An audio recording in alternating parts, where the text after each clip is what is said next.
This is Unsiloed, brought to you by Alumni FM, connecting people through stories.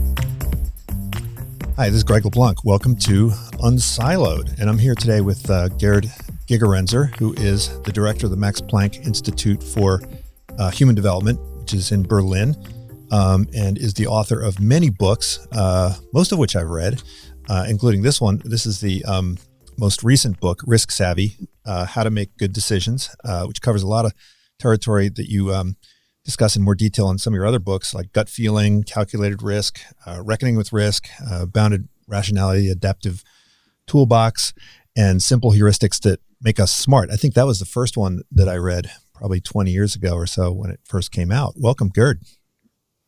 Oh, welcome, Greg. So I think that the thing that you're probably most famous for is what others perceive as a conflict between you and sort of the JDM folks. The JDM folks, the behavioral economics folks, the behavioral finance folks who love to point out human shortcomings, love to kind of make fun of people and call them stupid, right? And then set out to educate them about their stupidity. I think you take a very different perspective on human frailty. You're less about kind of pointing out people's stupidity and really trying to highlight how we can improve decision making by, changing the way we communicate, changing the way we think. Is this contrast between you and these other folks in psychology? Is this somewhat exaggerated? Is there really more in common than there is difference between you and the JDM folks? I think I'm part of the JDM folks. Mm-hmm. And I also think that my research helps to just make progress. It is true that psychology went into a phase of blaming people, being, having cognitive illusions, being irrational, or whatever terms were used. And that was very different from psychology was before the 1970s, where it was much more clearer what a marvel the human brain is. And we see this today. There's no artificial intelligence that comes even close. Artificial intelligence can solve problems that are well-defined, like chess, Go, but it struggles with uncertainty. And the human mind evolved to deal with a world of uncertainty, where logic is just one of many tools. And that part of behavioral economics and also psychology that likes to point out how dumb everyone else is, uses logic and probability theory as the standard of all good thinking. That it is a good standard in a world of risk, of calculable risk, in a world where everything is stable, but it's not a sufficient standard in the most of the real world we are living. So I think in machine learning, we talk about, optimal complexity of the models we're using, and models that are too complex tend to overfit and do a poor job of predicting. Models that are underfit, don't do a very good job predicting either. And so, figuring out what the optimal level of complexity is in a machine learning model is one of the most important things you can do. Presumably the same applies to human judgment, right? We have a choice as to whether to use more complex or simpler models. And I think you've come out as saying that we tend to emphasize the benefits of the more complex models, and we fail to appreciate that sometimes models can be too complex. Is that a fair characterization of your perspective? Part of my research group has been always people from machine learning. And you might think about my research as a combination between psychology and machine learning.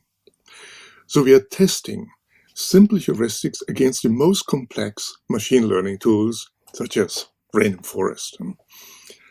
And the general idea is something that Einstein once expressed.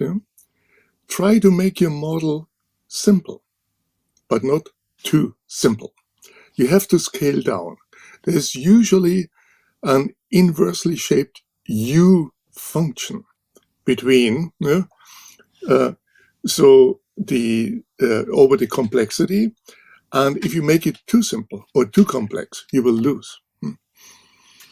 That only holds in a world of uncertainty. So if you build your own system and know it exactly, then try to be as complex as possible. But again, the distinction between risk and uncertainty is one of the most fundamental one in my own work. Risk means, as Frank Knight pointed out a long time ago, that you know all the future states of the world, their consequences and probabilities, for certain. That is the case if you play roulette. And you can, in principle, make a similar statement for chess, although here you cannot compute the optimal situation, but it's a stable world. In this world, then logic, probability theory, expected utility maximization, and optimization in general is possible, not in chess, but in world of risk. But elsewhere, optimization is by definition not possible because you don't know the entire spade first. You can't maximize if you don't know that. And here we need a kind of strategies to cope with uncertainty, and one of those are heuristics. That also implies that heuristics are not second best, as it's often said, to optimization. No, in an uncertain world, there is no optimization. And heuristics are often the only thing we can do. The question is then, which one are better than other ones? Or complex methods, like in machine learning, which don't optimize, but just try to find a good solution, is here complexity better than very simple methods?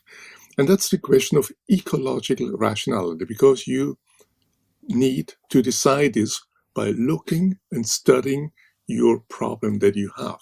And the match between mind and environment, that's Herbert Simon's idea, is the study of ecological rationality.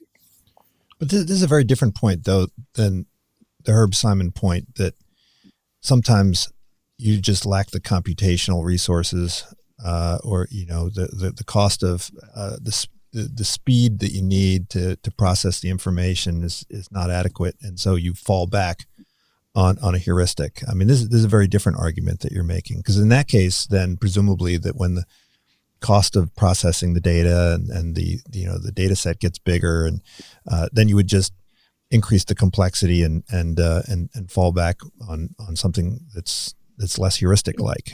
You're making a very different point. Yes. So let's be fair to Herbert Simon. Sometimes he emphasized the match between mind and environment. He had this analogy between a pair of scissors. If one blade is cognition, there's one is the environment. And if you just look at one blade of a scissor, you will not understand how it can ever cut so well. You need to look at both at the match. But it's also correct what he said, that sometimes Simon forgot about that. Particular, he was addressing two different groups of people, economists and psychologists. And he was emphasizing different things. And moreover, his notion of bounded rationality is not a good term, because it suggests that the problem is in the mind. And the Heuristics and Biases program has worked just on that side, just trying to point out what's going wrong with our minds. But there is a reason why evolution has given us simple heuristics. And you can study them in animals, in humans.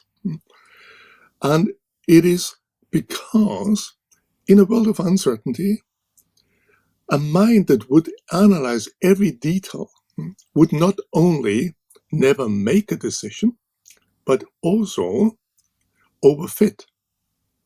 Because it would just think that the future is exactly like the past. And heuristics are more robust, more flexible. And I find it fascinating to study how humans deal, and also animals, deal with uncertainty. And also, in many cases, immensely simple heuristic like recency or recognition, where you look just at one variable, can outperform the most celebrated big data machine learning models. So here's an example. Remember Google flu trend. Mm-hmm. So that was in 2008. It was hailed as the big success of big data. And its task was to predict flu-related doctor visits in certain regions, and faster than the CDC, the Center for Disease Control, can do. It takes like 2 weeks or so. And the intuition was also very clear, namely, you could measure the spread of the flu by analyzing the search terms people put into Google search machine. Mm-hmm. You just need the right algorithm. And so they came up after analyzing some 50 million search terms and testing even more algorithms with a secret formula that worked with 45 or so variables, and then predicted the spread of the flu in the regions. Now, the interesting thing is that in the following year, 2009, something unexpected happened. The swine flu came, and it came out of the season. The algorithm had learned for many years of big data that the flu is high in the winter and low in the summer. The swine flu came in the summer. So it underestimated the flu. And the engineers couldn't really get it there. So they revised the entire algorithm. Now there are two ways to go. One is you have a complex problem and a complex algorithm, and it fails. What do you do now? You make it more complex. That's what the Google engineers did. Now our research suggests something different. It's not about complexity, it's about uncertainty. And here we have a highly uncertain environment. Viruses change. New viruses enter. People enter search terms for all kinds of reasons. For instance, because they're curious, not sick. And in this world, if a complex algorithm doesn't work, make it simple. So we have tested a very simple heuristic called the recency heuristic. So this is now a program of what I call psychological AI. So you start with what experts or people do, take that seriously, and model this and program this into software, and then make your predictions.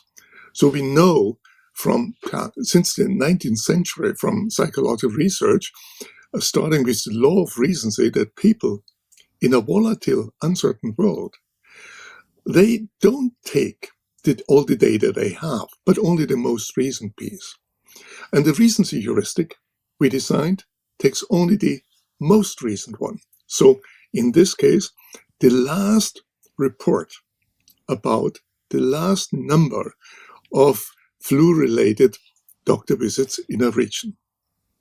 And the heuristic is, bet that's next week, it's the same as last week. It's very simple.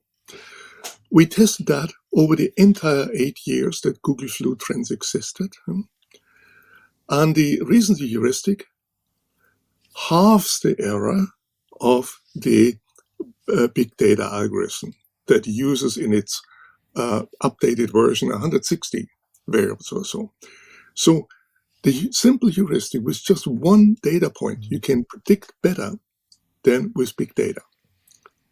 So this is just an example that illustrates that simple heuristics are not used because people have cognitive limitations.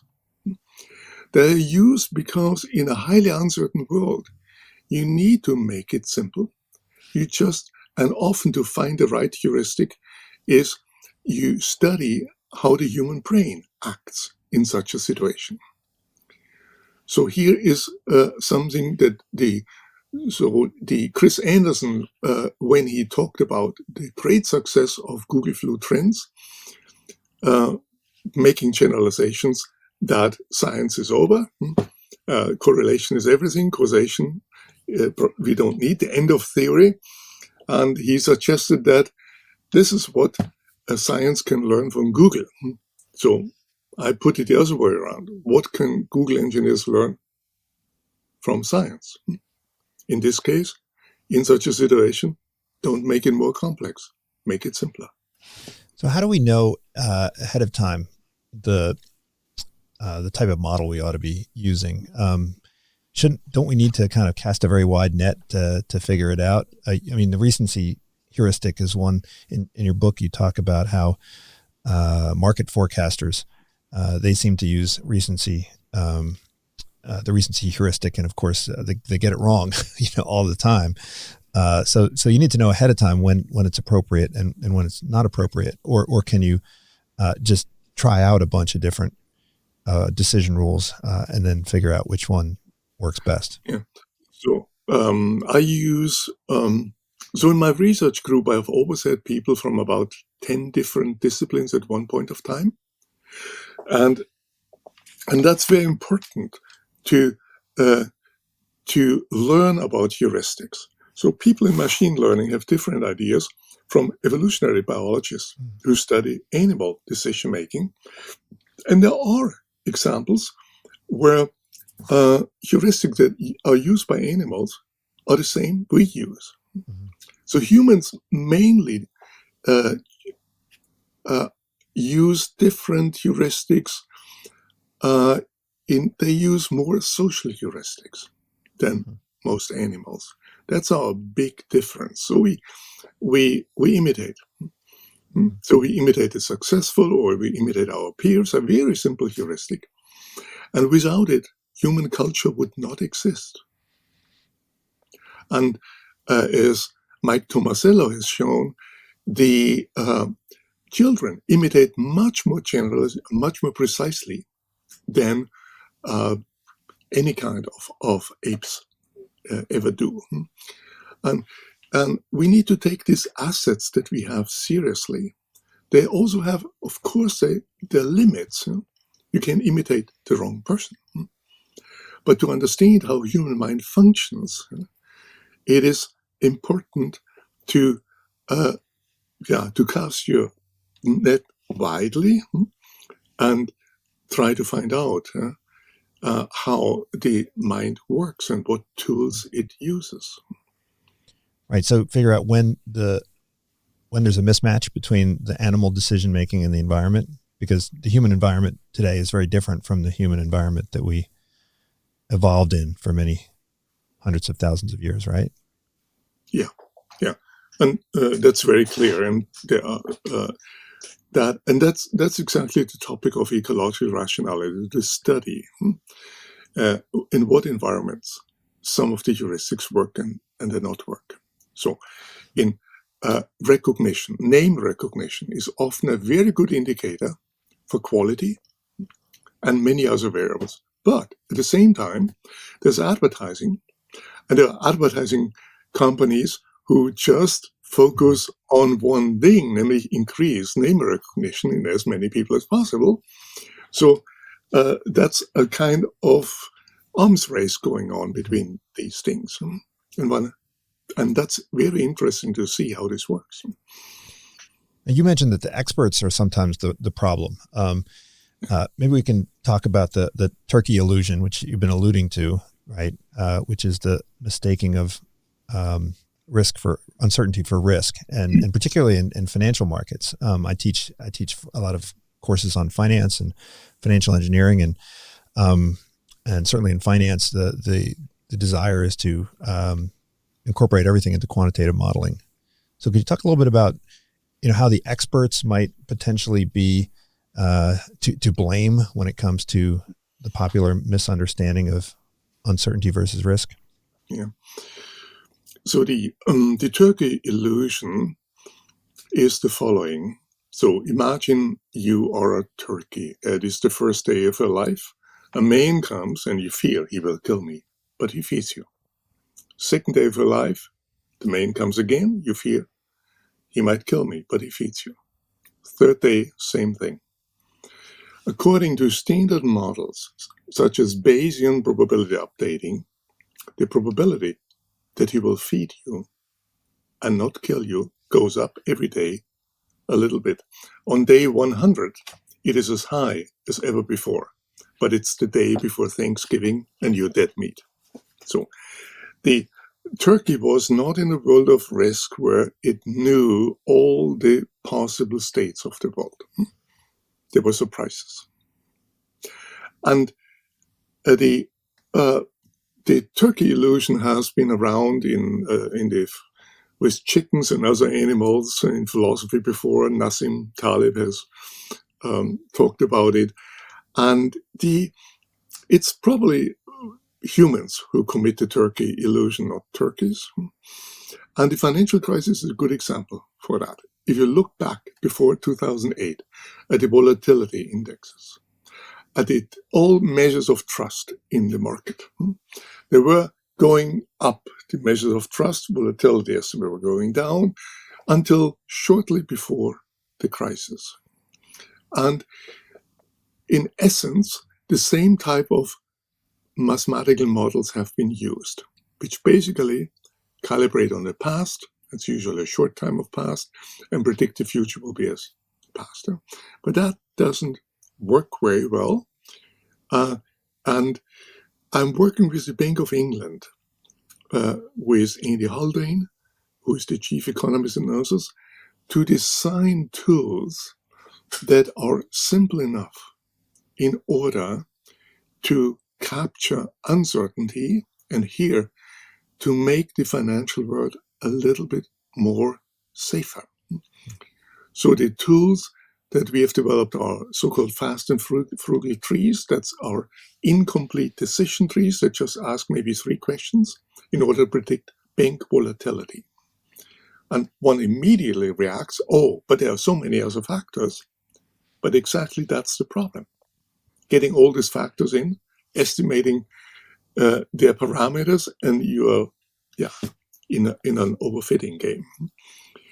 And also, one needs heuristics that are sufficiently flexible, like the recency heuristic in the Google example I gave before. They can follow changes and not predict more of the same. In general, you're right. Financial theory, so Markowitz-Merton type of theory, is made for a world of risk.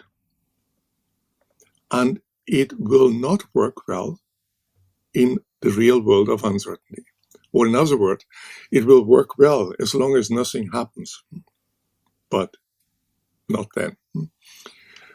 And the alternative would be to teach both investment heuristics that work, to teach heuristics for everyday people, how to invest, and also going back to Harry Markowitz, who got his Nobel Memorial Prize for the mean variance model that's still taught everywhere, including many modern versions of that, Bayesian and otherwise.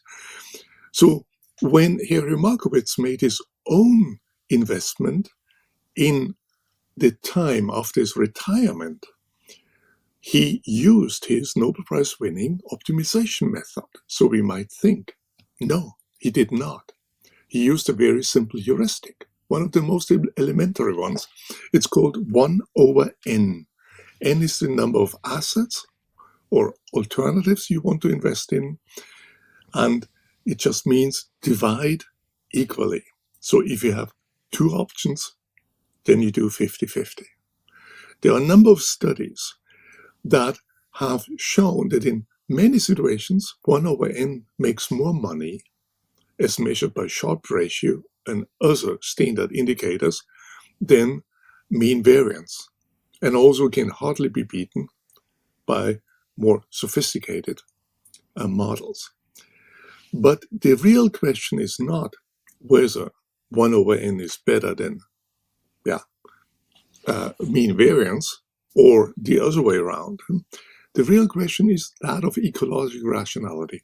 Can we identify the conditions under which a simple heuristic likely will outperform these type of complex so-called optimization models, and when it will not happen?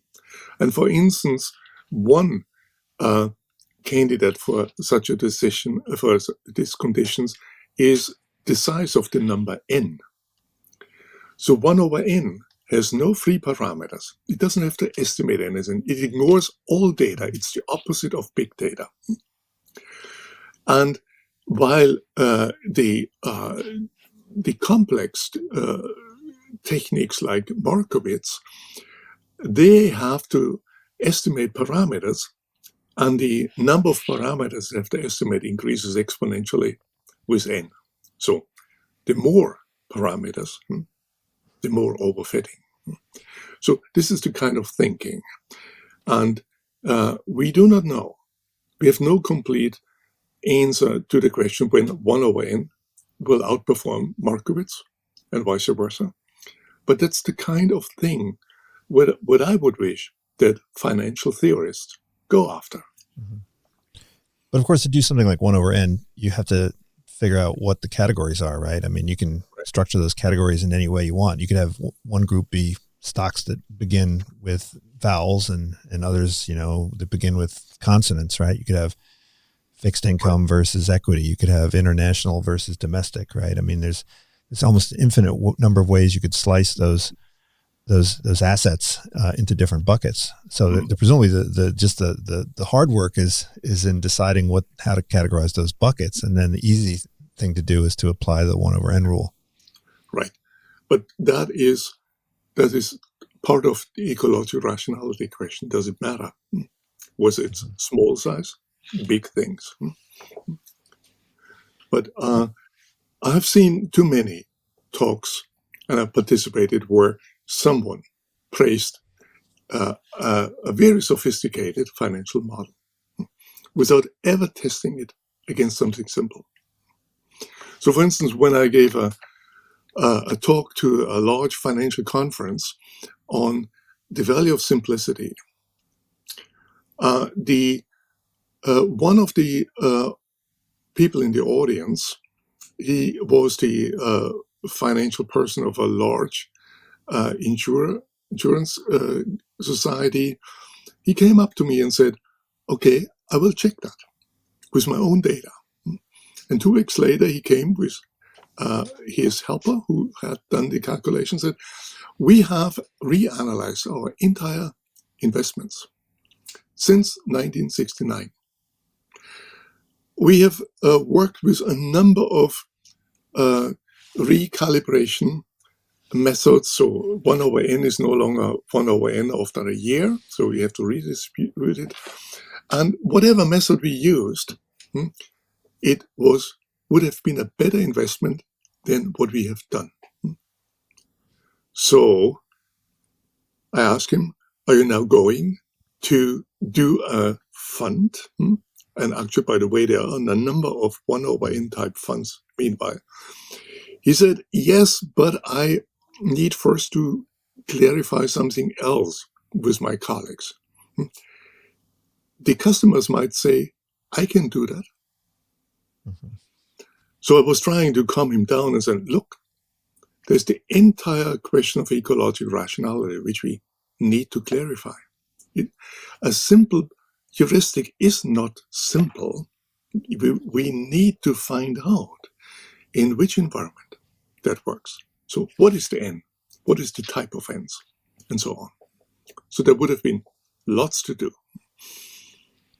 Well, I think maybe the reluctance to adopt such a rule or publicize that they're adopting such a rule says something about culture. And I think you've mentioned that cultures that have a positive approach to error are ones that are ultimately going to evolve into better cultures with better decision making than those that have sort of a negative view of culture. This is, negative view of failure. This is something which here in Silicon Valley, we talk about fail fast, fail often, and so forth.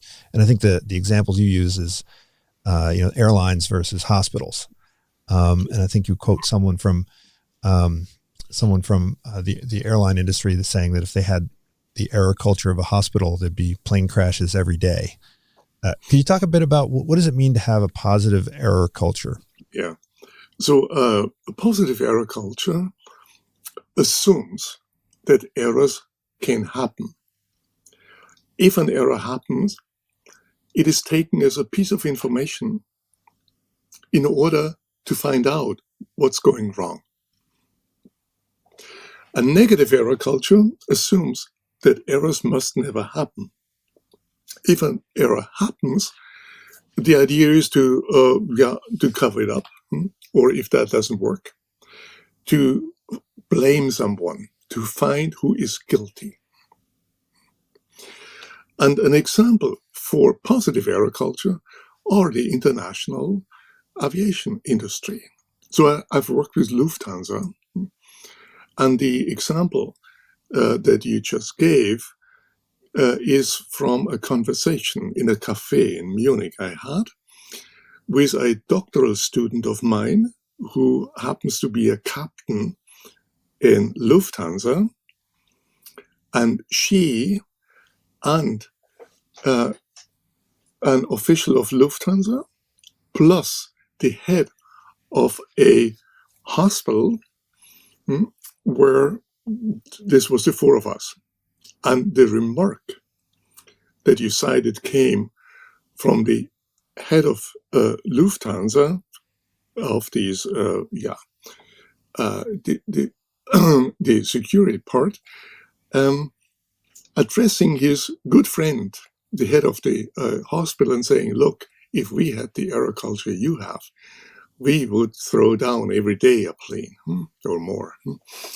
And hospitals are examples for negative error cultures. Not every hospital, but too many. And where if errors happen, there is no such critical incidents reporting as in airlines. And also the tools like checklists are sometimes in place, but not always. In the two pilots, they go through endless long checklists. And I know they have to do this. And loud, and the other one has to repeat in order to reduce errors. In many hospitals, it's still not the case, although there are studies by Peter Pronovost and many others who show that very simple checklists that have just 5 or 6 items, they're all about hygiene, could save so many lives if it would be followed. And the items are very simple. So before you put some kind of cover, put some kind of other things on what it depends on what the surgery is, but we still have not managed that every hospital would do that, but every plane, every cockpit crew does it. So error culture is very important, and that's my take on that. Many of the things that going bad are not due to some misconception in some person's mind, but it's the culture in which people act. And also fear in many groups. You better not admit an error because you've been punished. It's a negative error culture. It's kind of like 5 whys, Toyota 5 whys, where why was there a flaw in the vehicle? Well, it was because the screw was inserted incorrectly. Why was it inserted incorrectly? Because the line was moving too fast. Why was it moving too fast? Because they had to meet this deadline. Well, and then you basically, instead of demonizing or pointing a finger at somebody, you figure out what's the problem with the process and then modify the process. Right. So I think the heart of this book is really all about kind of understanding risk and uncertainty, but particularly about risk, because there's another flaw that you talk about, which is this, I guess it's the certainty, the illusion of certainty. That's another illusion, but also just a failure to have the ability to think in these abstract probabilistic terms that probability theorists and statisticians like to use. So even highly educated people like doctors and financial economists, their grasp of probability is somewhat tenuous. Could you talk about how did you become interested in this, and why did you become so attracted to doing research into subjective risk perception? It's basically my own life. I had to make decisions in my life, and for instance, when I was a graduate student, I had to make a decision whether I want to be or to stay on the stage as a musician and earn lots of money, or to stay in academia and earn much less. And these type of decisions, they have always interested me. And basically, I have been in a situation observing myself. Now let's see how you make this decision. And a kind of curiosity that then helped me also to understand at least how I function, and also then understand how much that is different from what you read, at least in standard judgment decision making, where the assumption is that there's always a right answer. It's known by the experimenter, and if you deviate, the blame is on you, not on the theory. And so that was a start. And I spent an entire year at the Center for Interdisciplinary Research in a interdisciplinary group on the probabilistic revolution. That was a formative year for me. I really learned from other disciplines. I also met my wife there. And and I learned about probability and also about the limits of probability. Probability is a great tool, but it's not the only one. And then I got interested in how both to study what's beyond probability, so heuristics, but also to help people to understand probability arguments better. And there are always two ways a probability argument can be made. One is transparent, you see through. The other one is you think you are really a little bit stupid, you never get it. But it's about the representation. And so one of the first discoveries we made, and which has made it now into schools, at least in Germany, and also into evidence-based medicine, was that Bayesian inference, that is so difficult to understand for most people, can be made easy to understand if you represent the numbers, not in probabilities, but in natural frequencies. So this is, just to be clear, this is Bayesian inference, meaning reversing conditional probabilities, understanding confusion matrices, false positives, false negatives. I give you a simple example. That's for everyone. So in a medical context, Bayesian inference, for instance, is relevant in cancer screening. So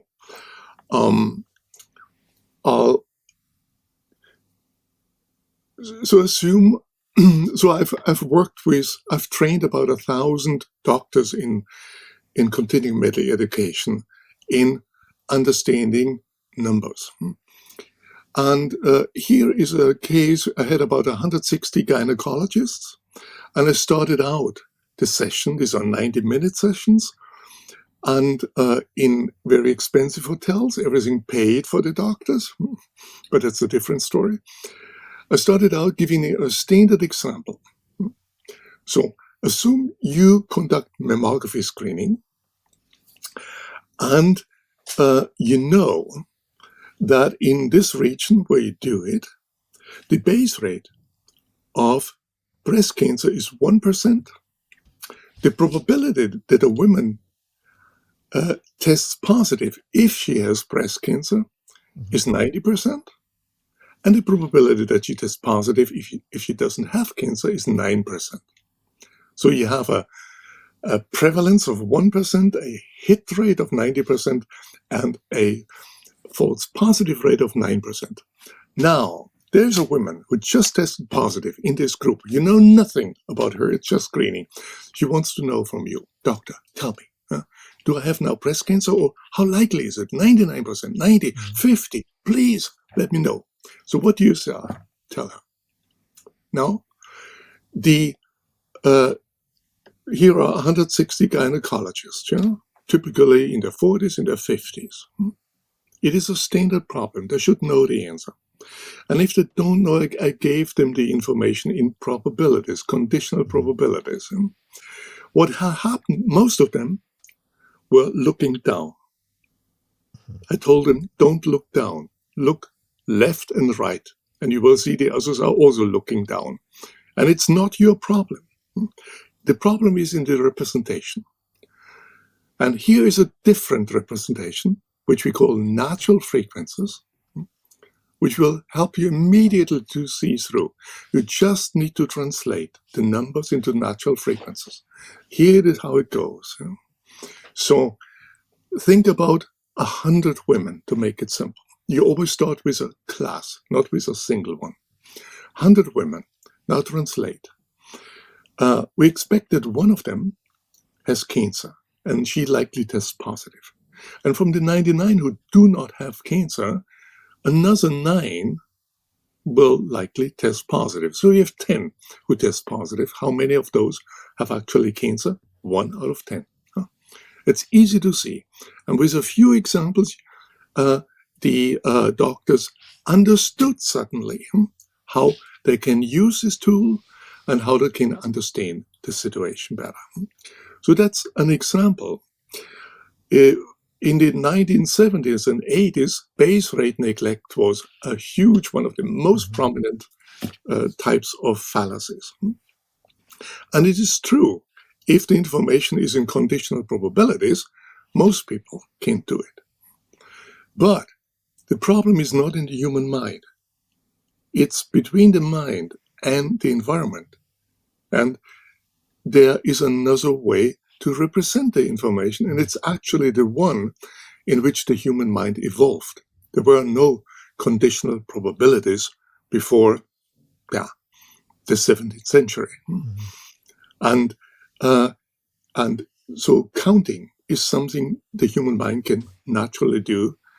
And here is a tool that we can use to help people to boost their performance rather than to blame them for having something wrongly wired in their brains.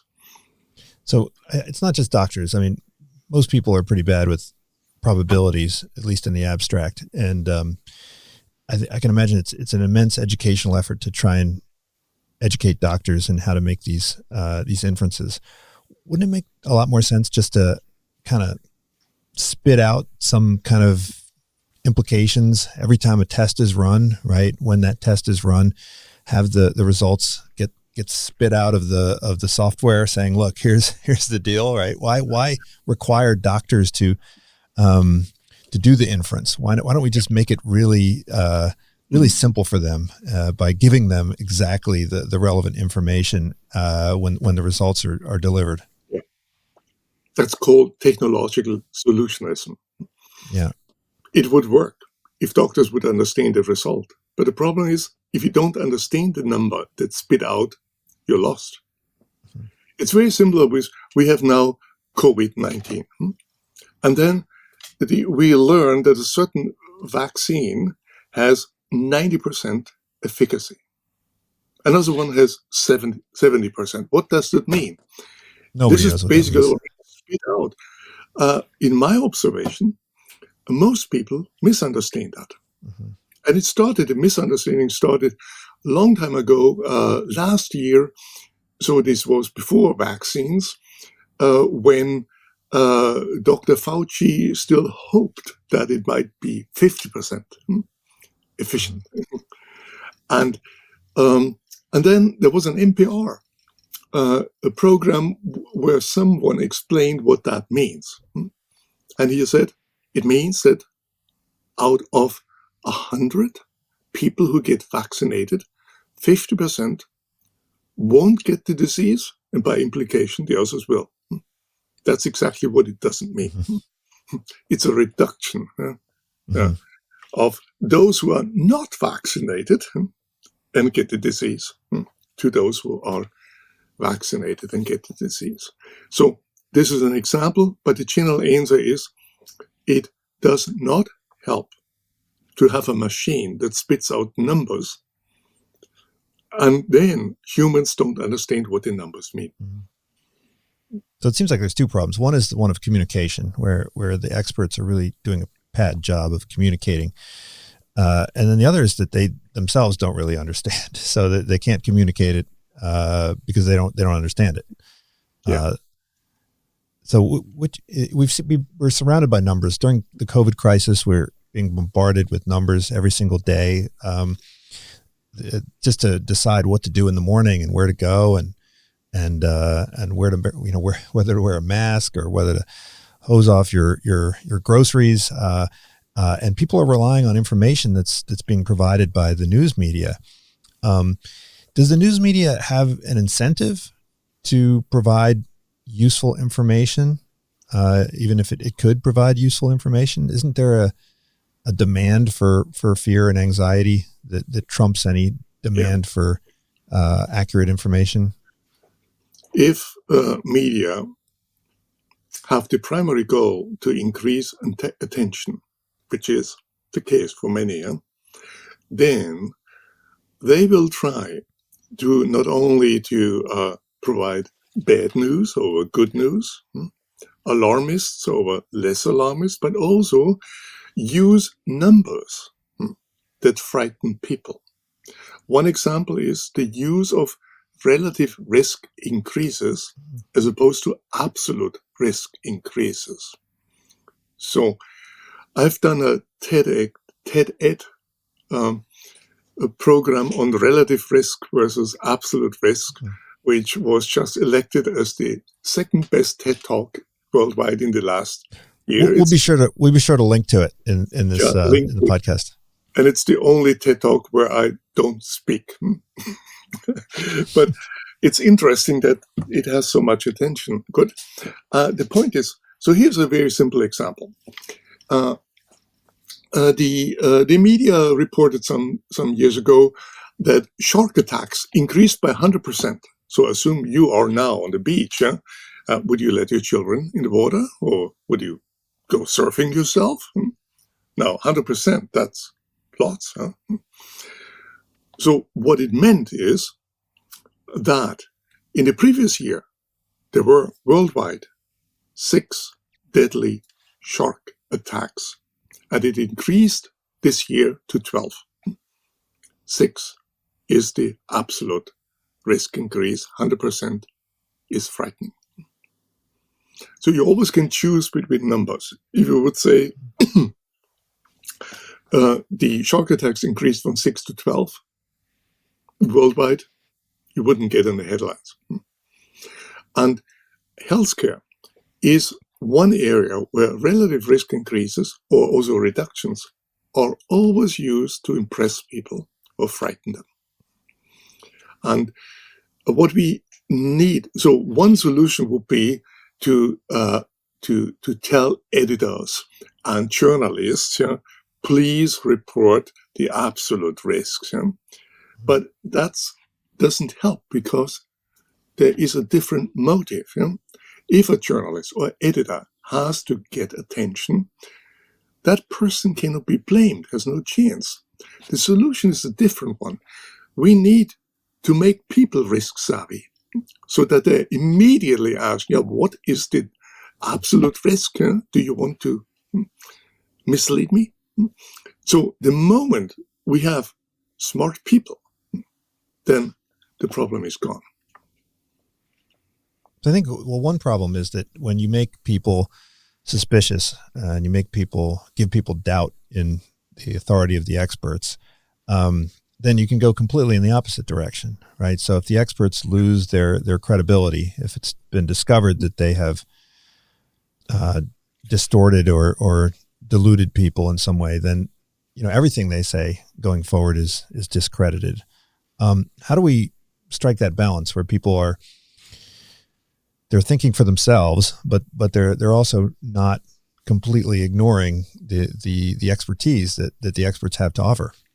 Yeah. I think it's very important for experts to stay out of conflicts of interest.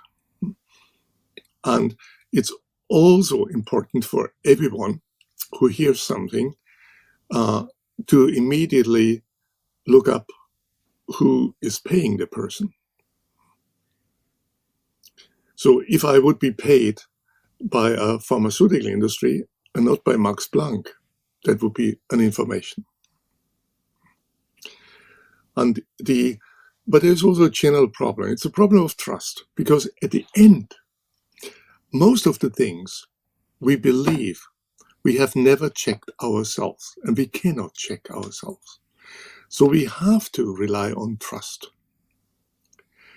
And that's why institutions like science or reliable media and also journals in general are so important. If we would lose trust in all of these institutions, including religious institutions, and only maybe trust within their own family, then we are going back into a society which we really don't want. And the technical misuses of social media is something that makes me very uneasy. So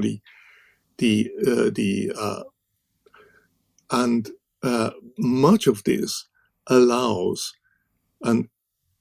to erode trust in the state, in the government, in politicians, and even erode trust at a level where nothing may remain. So we need to be more careful than ever before. I think in your book you do a fairly comprehensive job of describing some of the issues with, for instance, excessive screening for cancer in mammograms, PSA tests, and so forth.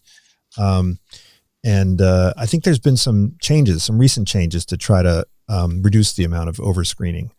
But I think there's also quite a bit of suspicion, and a lot of people think that this is really just about healthcare providers trying to save money and so forth. And so, when people have gotten so suspicious of doctors that no matter which way you go, there's going to be some suspicion that the healthcare that's being provided is not optimal for the patient. Yeah. Being skeptical is a good idea. And but in order to find out whether you can trust the source or not, some tools are needed. So one is, are there conflicts of interest? And it's usually goes in the other way as some people think. They don't want to save money. They want to do too much because that brings money. And I also had a thought at the beginning. I'm now studying since more than 20 years doctors, and I've written books together with doctors about one entitled Better Doctors, Better Patients. We need both. We need patients who are critical, but evidence-based, and also doctors. So it is very important to find out what sources are trustworthy and what are not. And in Risk Savvy, I give some of the links to societies which are the best evidence-based societies we have, such as Cochrane, and where one can always find trustworthy information. one can go a step deeper and find out what fight these groups of doctors still have to do. But on a surface, it's a difference if you get information from a company that produces instruments or medication and wants to make a business with you, and scientific sources. And that's one of the big things we all need to learn to find out. Whom can I trust? And what are the cues for that? You can find out something if you look at the ending of the internet links, whether it's .com commercial or edu or other things. So this type of cues are all things we can learn. So I want to end with some questions about education. You've advocated some changes to education. I'm always amazed that statistics is something that's not taught in our high schools here in the United States. We teach trigonometry and things that are probably not terribly useful, but we don't teach statistics. We don't teach decision making. We don't teach personal finance. There's a lot of things that make it difficult for people to be risk savvy and to think for themselves. But even people who have a high degree of education, I recently in my class, I teach a class to financial engineers. These are people who, some of whom have PhDs in physics. Some of them, you know, they're programmers. They take classes in stochastic calculus. And I asked them to give me a mortality rate for COVID for a particular demographic, and they were off by a factor of 950. They're off by a factor of 950. So, you know, after a year of consuming media and basing their personal decisions on this information, they were just completely, I mean, off the mark. How is that? If people with PhDs in physics can't understand the probabilities based on the information that they're being exposed to, how is there hope for anybody? There's hope, but look, as long as we're not teaching everyone statistical thinking, when these people in school, when they are adults, they will not know it. It's much like teaching reading and writing. So 200 years ago or so, the argument was that some people are able to read and write. Others, the hoi polloi is not. There's no point. Now we have a school system where everyone learns to read and write, more or less, and that has been disproven, so people can do it. And we are now in a situation where the argument is, statistics is too difficult, and people will not be able to do this. We need to nudge them into better behavior. And what needs to be done is to repeat what has been done at the beginning of the 20th century, namely, teach statistical thinking. And it's important not to teach it as a mathematical discipline that will bore people to death. But statistics is that discipline within mathematics that really reaches out to the real world and teach these people into a playful way. For instance, teach them easy, simple things like what a 30% chance of rain tomorrow means. And they will find out that their parents probably don't know what the reference class is. Was it 30% of the time tomorrow, or the region, or maybe 3 meteorologists think it rains and 7 not. And so that's something where young people can get their own expertise and learn. They can do something better than maybe many adults. And the COVID-19 crisis should be the opportunity where you can capture the motivation. What makes us fear are numbers, not so much pictures this time.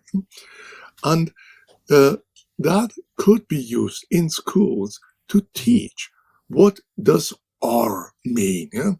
What are What do the incidence rates measure and what do they not measure? And what uncertainty is behind all of these numbers? That would engage people. So we should use this chance and repeat what we have done before. Teach everyone statistical thinking. And if we can't at least teach people who are just the hoi polloi, as you say, at least teach journalists and doctors and professionals, because even academics who do research all the time often don't understand what a p-value is. They're just not learning it in a way that really is intuitive for them. Yeah. I've just published a study about all studies or meta-analysis of all studies that have asked professors of psychology what a p-value is. And the far majority has delusions about what it is and cannot say correctly. Try your own professor. And it's no surprise, even those who teach statistics in psychology, which are mostly not statisticians. For instance, 20% of them believe that a p-value of 1% would mean that with 99% chance, the experiment can be replicated and it will come out in the same way. It's another delusion. Contributes to the replication fallacy. So there's a wide field. We could do so much and help people to get a little bit smarter and understand the world better.